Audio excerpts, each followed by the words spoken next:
আল্লাহর কোরআন পড়ান।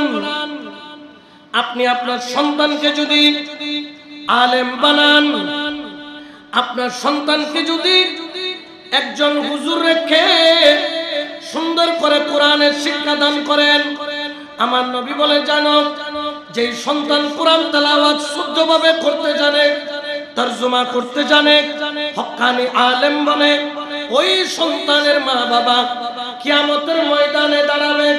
আমরা তো কিয়ামতের ময়দানে দাঁড়াবো উলঙ্গ হয়ে, কিন্তু আলেমের মা বাবা, হাফেজে কোরআনের মা বাবা কিয়ামতের ময়দানে দাঁড়াবে ইয়াকুত জাবারুত পাথরের মুকুট, ইয়াকুত জাবারুত পাথরের আবা কোবা পড়াইয়া বাদশার মতো করে ওই সন্তান, যেই সন্তান হাফেজে কোরআন, যেই সন্তান আলেমে দ্বীন, যেই সন্তান কোরআন হুদা কোরআন হাদিসের ব্যাখ্যা করে, যেই সন্তান আল্লাহর কোরআনকে তেলাওয়াত করে, ওই সন্তানের মা বাবা কষ্ট করে ছেলেকে সহিভাবে আরবি শিক্ষা দিয়েছেন, কোরআন শিক্ষা দিয়েছেন, মেহনত করেছেন। এই মেহনতের বিনিময়ে আমার আল্লাহ কিয়ামতের ময়দানে ওই সন্তানের মা বাবাকে বাদশার মতো করে তুলবেন। বড় করে বলেন সুবহান।